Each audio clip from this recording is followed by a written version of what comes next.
नमस्कार। जैसे हम हर हफ्ते किसी न किसी टॉपिक पे बात करते हैं, आज हमारे साथ हैं हमारे डॉक्टर साहब ENT surgeon doctor Krishna Baniwal.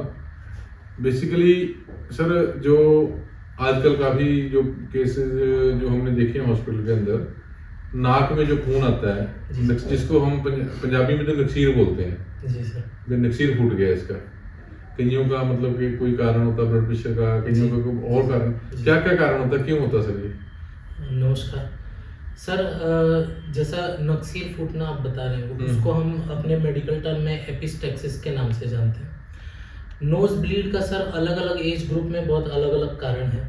जैसे छोटे बच्चों में नोज पिकिंग या ट्रॉमा, या कई बच्चे कुछ नाक में डाल देते हैं।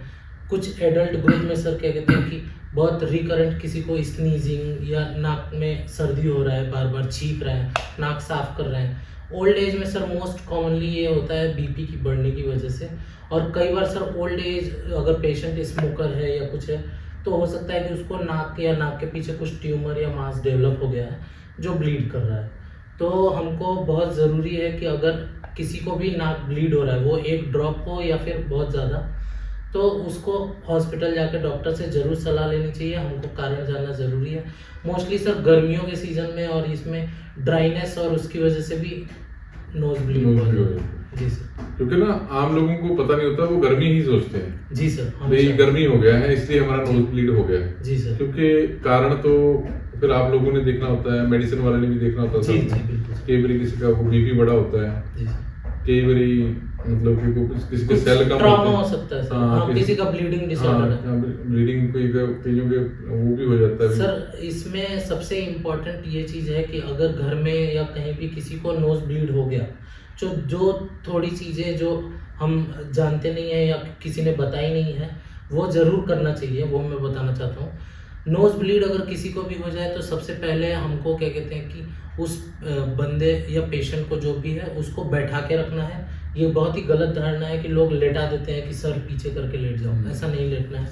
जब भी नोज ब्लीड हो तो हमको सीधा स्ट्रेट बैठना है, नाक को पिंच करके रखना है 3 to 5 मिनट्स तक, टाइट करके। हाँ, दबा के, दो नाक दबा के, मुंह से और आगे की तरफ झुक के। और सर क्या कहते हैं कि बर्फ से सेकाई करनी है।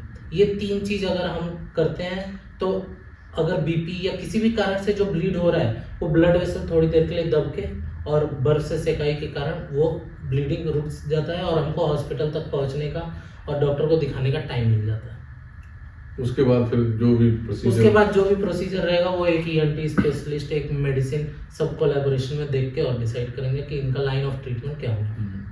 जैसे डॉक्टर साहब ने बताया है भी, जब भी किसी के नाक को मतलब कि नाक से खून बहना शुरू हो जाए, नक्सीर फूट जाए, तो उसमें आपने सबसे पहले ऐसे नाक को पूरे जोर से आगे को पूरा स्ट्रेट होकर आगे को करके टाइट करके कम से कम 5 मिनट, डॉक्टर ने जैसे बताया 3 से 5 मिनट बंद रखना है।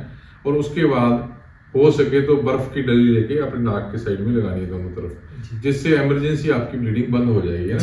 क्योंकि बाकी कारण जैसे डॉक्टर ने बताया कि किसी के सेल कम होंगे प्लेटेड, तब भी ये हो जाता है।